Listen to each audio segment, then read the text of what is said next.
ప్రభునందు ప్రియ విశ్వాసులారా, నేటి ఉదయకాలపు వాక్య ధ్యానంలోకి ప్రేమపూర్వకమైన ఆహ్వానాన్ని తెలియజేస్తున్నాను. ప్రార్థించుదాం. కనికరం గల ప్రభువా, ఈ ఉదయం వాక్యం ద్వారా మాతో మాట్లాడి మమ్మల్ని బలపరచమని మా ప్రభు రక్షకుడైన యేసు ప్రభుల వారి దివ్యనామం నడి వేడుకుంటున్నాం స్వామి. ఆమెన్. ప్రియమైన వారలారా, నేటి ఉదయకాలం తిమోతికి రాయబడినటువంటి 2వ పత్రిక 4వ అధ్యాయంలో మరొక ప్రాముఖ్యమైనటువంటి ధ్యానాంశాన్ని మనం చూస్తూ ఉన్నాం.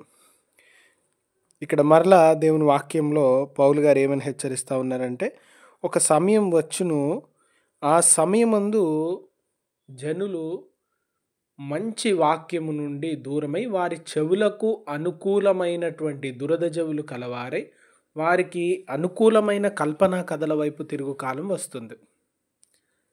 మంచి వాక్యము నుండి దూరం అయిపోతూ ఉన్నారు. అయితే ఈ ఉదయం మనం ఆలోచన చేయాల్సిన విషయం, మంచి వాక్యం ఏంటి, కల్పనా కథలేంటి? మంచి వాక్యము మనల్ని యేసు ప్రభుల వారి శిలువ దగ్గరికి తీసుకువెళ్తుంది. మంచి వాక్యం మనలో పశ్చాత్తాపాన్ని తీసుకొస్తుంది. మంచి వాక్యం మన జీవితాన్ని సరిచేసి ఉజ్జీవాన్ని తీసుకొస్తుంది. మనకి మంచిగా కాకుండా కల్పనా కథలు మనకి ఎటువంటి ప్రయోజనం చేకూరనటువంటివి, మనల్ని హెచ్చరించినటువంటివి, మనల్ని సరిచేయనటువంటివి, మనల్ని క్రీస్తు దగ్గరికి రావడానికి ప్రేరేపించేవి కాక ఈ లోకంలో ఏ స్థితిలో ఉన్నామో ఆ స్థితిలోనే ఉంచేది.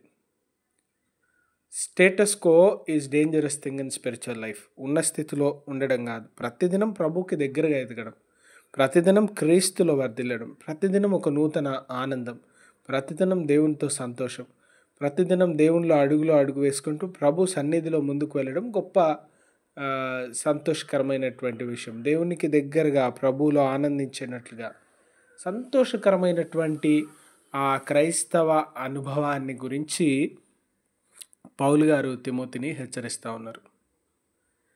తిమోతి, ప్రజలు ఒకరోజు మంచి వాక్యాన్ని వినడానికి ఇష్టపడరు. ఇది నన్ను ఒకరోజు ఒకవేళ వాక్యములో ఏదైనా హెచ్చరిక వస్తే దాన్ని అంగీకరించేటువంటి మనసు ఎంతమందికి ఉంది? పాస్ గారు మమ్మల్ని విమర్శిస్తూ ఉన్నారు, వాక్యంతో మమ్మల్ని గాయపరుస్తూ ఉన్నారు, మనల్ని బాధ పెడతా ఉన్నారు, ఇటువంటి మాటలు మాట్లాడతాం. కానీ ప్రభువా, వాక్యానికి విరోధంగా నా జీవితం ఎందుకుంది?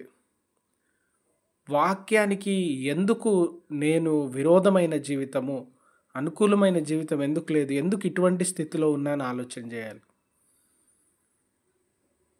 మన ఉన్నతి కొరకు, మార్పు కొరకు, ప్రభువులో ఎదగడం కొరకు దేవుని వాక్యము మనల్ని హెచ్చరిస్తూ ఉంది.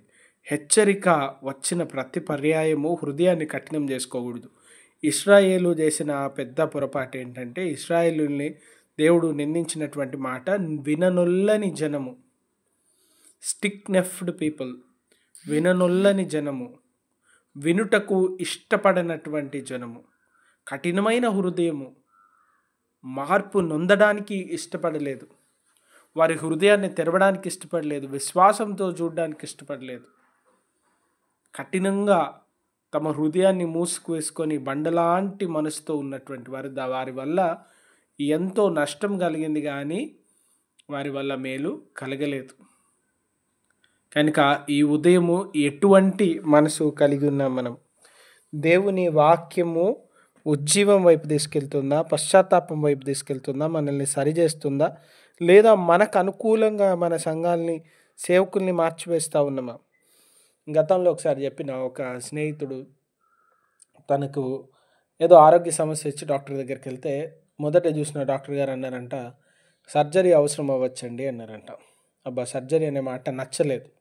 ఇంకొక డాక్టర్ దగ్గరికి వెళ్ళి ఒపీనియన్ తీసుకోవడంలో తప్పలేదు కనుక ఇంకొక డాక్టర్ దగ్గరికి వెళ్ళారు. ఆయన కూడా సర్జరీ అవసరం అవ్వచ్చండి అన్నారు. అయ్యా, ఇది కూడా బాగాలేదని అలా ఒక 3, 4, 5 డాక్టర్ల దగ్గరికి వెళ్ళారు. చివరి డాక్టరు మెడిసిన్తో ట్రై చేయొచ్చండి అన్నాడు. చూడండి, మనిషి మనస్తత్వం ఏంటంటే, మనకు అనుకూలమైన జవాబు వచ్చేదాకా మంచిదాన్ని నిర్లక్ష్యపెట్టి మనకు అనుకూలమైనటువంటి జవాబును వెతుక్కుంటా ఉన్నాం.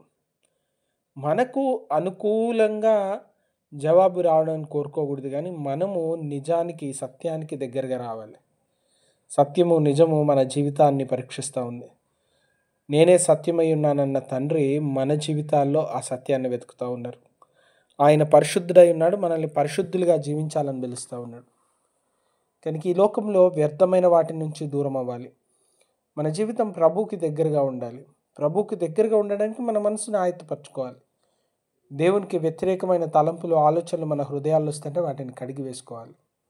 దేవునికి అనుకూలంగా, దేవునికి ఇష్టంగా, దేవునికి ప్రీతికరమైనటువంటి జీవితాన్ని జీవించడానికి దేవుని వాక్యం మనల్ని ప్రేరేపించాలి. మీరు వాక్యం చదువుకుంటున్నప్పుడు, ప్రార్థన చేస్తూ ఉన్నప్పుడు, దేవాలయంలో వాక్యం వింటున్నప్పుడు ప్రభు మనతో మాట్లాడితే కఠినమైన హృదయం చేసుకోగనక పశ్చాత్తాపడి ప్రభు వైపు తిరుగుతూ దేవుని మహిమార్థం జీవించు కృప దేవుడు మనకు దయచేయనుగాక. ప్రార్థించుకుందాం. కనికరం గల ప్రభువా, ఈ ఉదయం వాక్యం విన్నటువంటి ప్రతి వారిని దీవించి మేళ్లతో దీవెనలతో తృప్తిపరచమని, నాయన మీకు అనుకూలమైన జీవితాన్ని మాకు దయచేయమని, ప్రతి వారి అవసరతల అక్కర్లను తీర్చమని మా ప్రభు రక్షకుడైన యేసు ప్రభుల వారి దివ్యనామం అడిగి వేడుకుంటున్నాం తండ్రి.